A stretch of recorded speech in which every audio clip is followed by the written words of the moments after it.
What is up, everyone? My name is AMR and I'm going to be doing a little tutorial video here. So this is going to be kind of brief, not really gonna do much else. So today's little tutorial is on pointillism. It is a art style that is really useful, actually, and I use it quite often. It's actually become one of my favorite art styles to use. So I'm going to give you a little step-by-step of how I do them to go from this piece of paper to this kind of art. So the first thing is you need to get the picture down. I don't actually have it pulled up and I'm not going to go through the process, but what I usually do is I take an image, usually just a black and white line drawing, and I trace it onto the paper. Tracing doesn't really count as cheating for things like this. A lot of people actually will digitally draw things and then trace it on an actual piece of paper to do things like this. And there's lots of art styles that require you trace, like watercolor, and for me, it's pointillism. So we're going to be doing this skull here, and it's going to be kind of brief. As you can see, it's already traced. This is just in pencil so that I can erase it later. All I'm going to do is take these Sharpie pens that I have, and I'm going to show you guys how I do this pointillism thing. So, first thing, because these lines are so thick, you could say, because they're so wide compared to finer lines like the owl here with its wings, I'm going to go in with a full-size Sharpie, you know, the fine tip, the usual fine tip, and for some of the smaller details, I'm going to end up using the ultra fine tip, which is what I used for that owl that I showed you guys. So, all I'm going to do is just go bit by bit and just do little dots really close together, following the line where it was sketched. From far away, these dots really close up like this, they're going to look like a continuous line, which is kind of what it looks like already. But if you look really close, they're just single dots. So,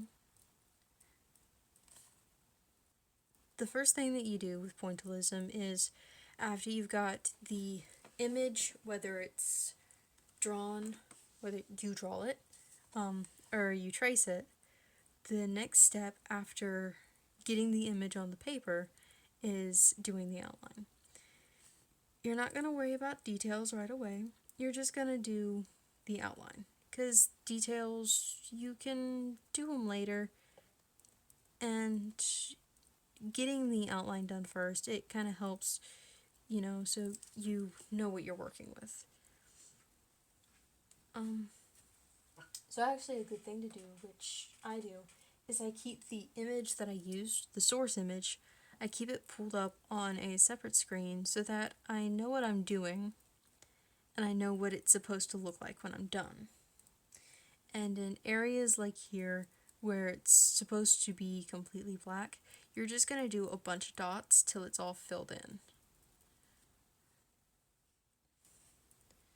And some lines are going to be thicker than others. And with those lines, you're just going to do that same kind of thing that you would for filling in a space. You're just going to do a lot more dots than that single dot line for the outline. So,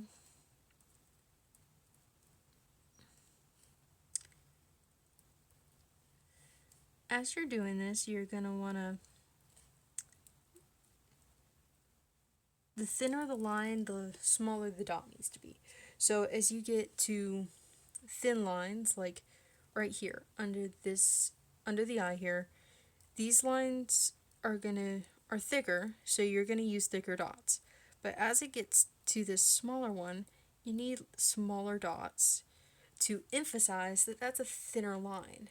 Because the bigger the dot, the thicker the line looks.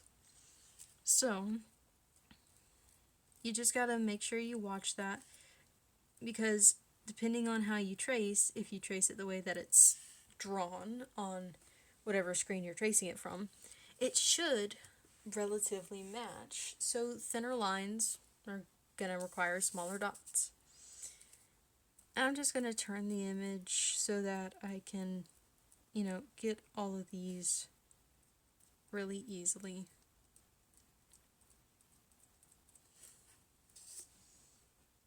And, I'm watching myself do it. And personally, for me, it's kind of nice to film this so that I can see what I'm doing in case, I want to tell someone in person, hey, this is how you do it. I've got something to look at to think, oh yeah, this is how I did it. And that's kind of what I'm doing for you guys. I want to give you something to go off of to help you do it yourself. Because I know sometimes trying to figure it out on your own, it can get kind of messy. So, and here we got a really thin line, so I'm just going to go in with the ultra fine point to do that thin line there. And I'm going to keep it out just to kind of get this line here, since they're really close together. But I'm doing a lot more dots than usual to make it appear as thick as the rest of the outline. So once you do that, you're just going to get that in. And let's see. So I'm going to do this. So I'm doing a skull here. So of course, taking into account like bone structure and everything, especially with this kind of sketch. So a lot of times it's a good idea to know how to draw this sort of thing before you go in to, try and freehand it or something. And it's a really good idea to look into this kind of stuff, like study it a bit, get to know the actual piece better, so that you have a better understanding of how it should look if you're going for realism. And of course, if you're going for something that's more, say, cartoonish, I mean, you can get plenty of cartoonish references from anywhere, really.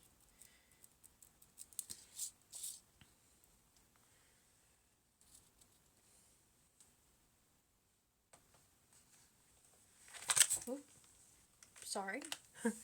Headphones came off. So let's see.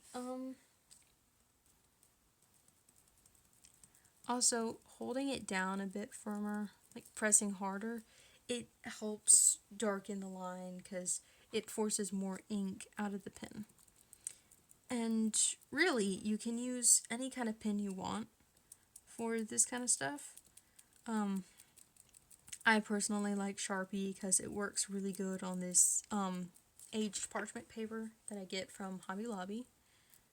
But I've seen people do it with marker, pen, pencil even. It's a really cool thing, actually.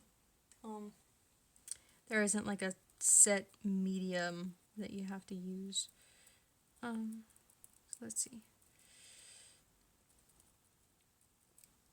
So I'm gonna do those eyes last, just because that's gonna play into another thing that I want to show you guys.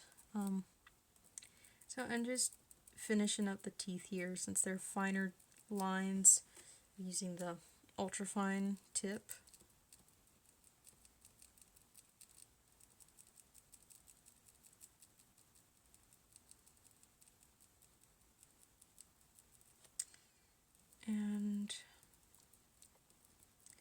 Just following the lines and everything.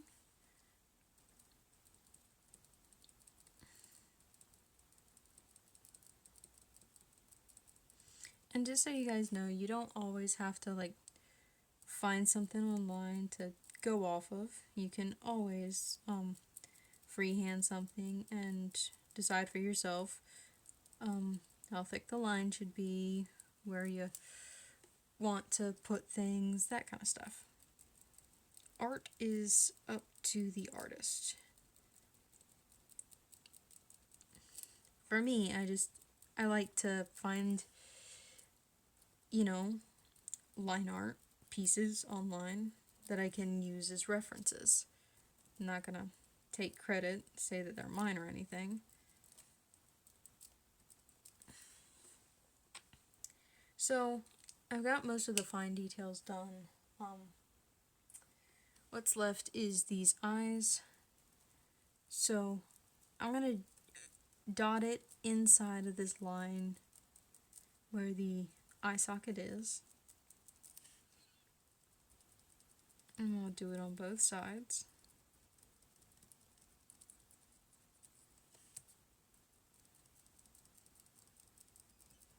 And once I've got that, I'm going to go in and I'm going to fill it in.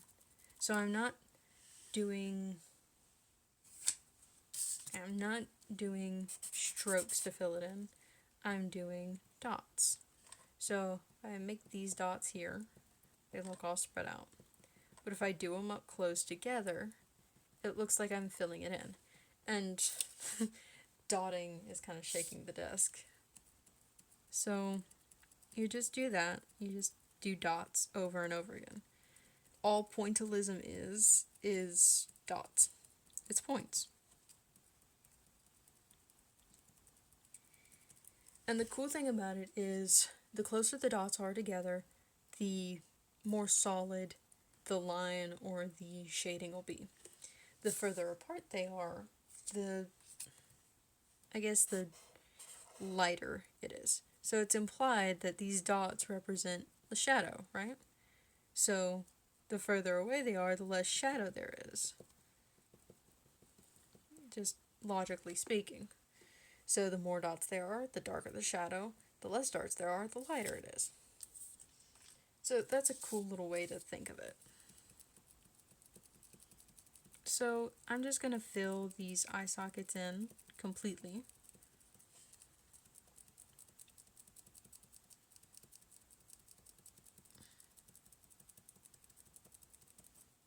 And it's okay if there's some space in between some of the dots. That's part of what makes it an original piece. If it were perfect, it would be printed. And it's not perfect, so it's not printed. It is handmade by you, and for the moment, by me. So this is the basic outline for this piece. Well, almost. I forgot to fill in the nose. Fun fact, in case you didn't know, your nose does not have a bone there. Your nose, the shape that it is, it's made out of cartilage, which is why it's so bendy, why it can move around easily. But the closer to the skull you get, the thicker the cartilage is. That's why you can break your nose. But yeah, when it's just a skull, there's no nose there. It's just a little empty hollow socket, kind of like the eyes.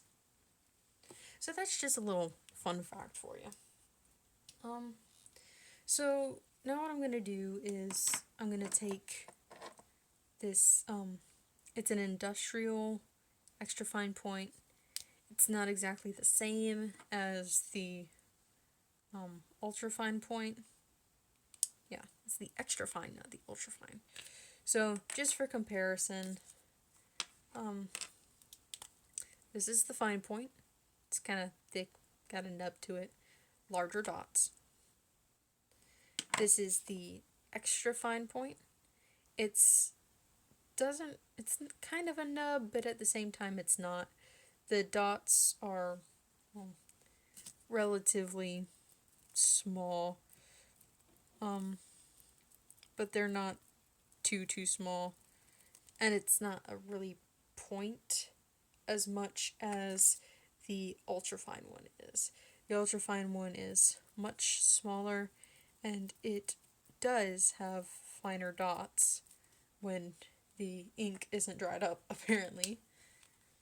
But I'm going to use the extra fine if it... Yeah. Always a good idea to have a little paper to test your stuff on, because you don't want to go to do something and find out that it's dried up and you're just leaving indents or marks in the paper. That kind of sucks when that happens. So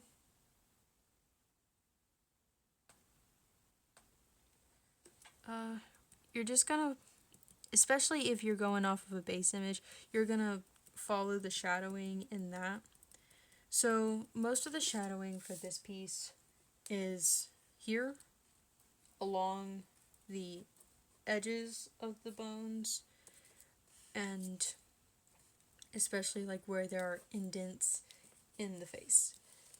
So I'm just gonna start here. A lot of them are on the sides, because that's where shadows typically are. They're along the edges of things, in case you didn't know that. And remember, the closer the dots, the more defined that shadow is going to be. The further away the dots are, the less of a shadow it's going to make. So, as you can see, I'm kind of just making sure that I go around to make sure that there's some dots that are further away to kind of make it look even more, to make this area look thicker, having these dots out here that are really far away. It helps pull the piece off. So, just gonna keep shading. And this really is the hardest part of this style, this type of art, is going in and doing the details. Because it's a lot of dots, and it's a lot of repetitive motion, and a lot of hand cramping. My hand cramps up so bad when I do these. Mostly just because, I'm having to keep it in the same position. I'm not moving it. I'm just kind of doing that over and over again. So, again, make sure if you're going off of the base image, you follow the shadowing. If you're not going off of the base image, it's always a good idea to kind of look at stuff to see, oh, this is where the shadow would typically be. Kind of helps make it look better. So, just doing that over and over and over again. Dots galore. And this is where I kind of filled it in like I did the eyes and the nose, and I'm just going out from it, gradually getting more space between the dots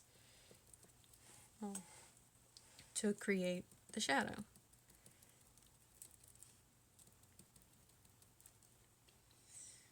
So let's see.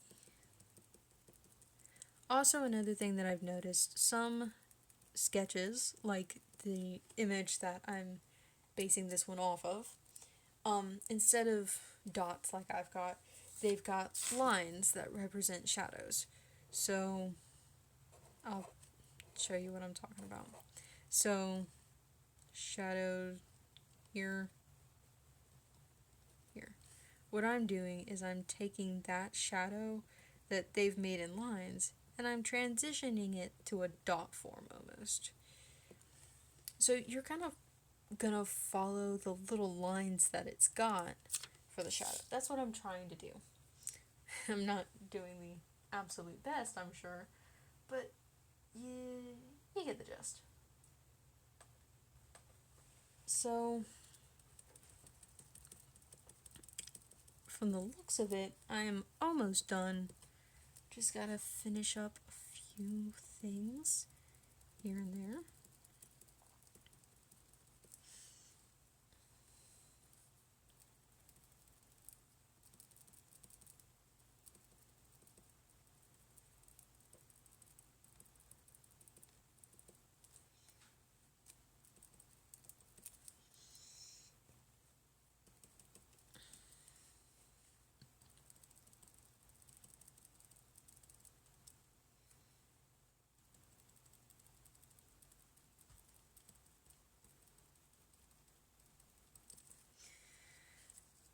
And then I think this